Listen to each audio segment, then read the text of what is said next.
How's it going? Did you just see what I did? What are you doing? Well, this is a shofar.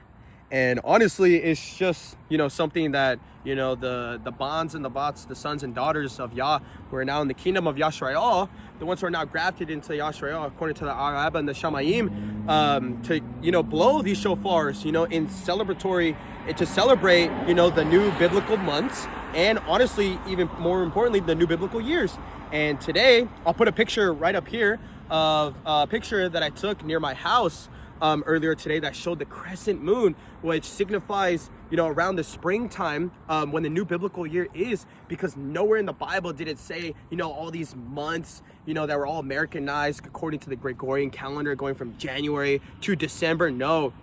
Our Father has literally given us a moon to basically signify the appointed times for the new biblical months and the new biblical year. And more importantly than that, it's also important to know when the barley in the land is also ripe, because 14 days from the new biblical year is the Feast of Pesach, the Feast of Passover. So it's really important to know these certain days and stuff. But guys, Yah calls us in Psalms 81:3.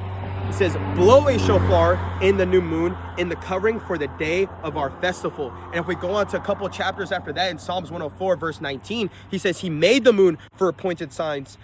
The sun knows it's going down. And in Exodus, going back into the Torah, Exodus 12, verse 1 to 2, and Yahuah spoke to Mosheh and to Aaron in the land of Mitsrayim, saying, this new moon is the beginning of new moons for you. It is the first new moon of the year for you. And since then, Yah has literally given us these appointed times by showing us the moons. And again, I'll show you guys the picture right here on that thing. But guys, let's conform and do the biblical things that Yah commands us, because it is good. And it says in Deuteronomy chapter 6, verse 25, that is what's considered good in the eyes of Yah, is to follow his Torah, to follow his commands, because that is what's lawful and that is righteous, And which means if we're not doing those things, those commands, the Torah, Yah's laws, that's not good. What it is it's conforming in man's way and not in Yah's way. And that's why we need to make Yah happy. We have to do these things in accordance to Yah and to the Bible from Genesis to Revelation.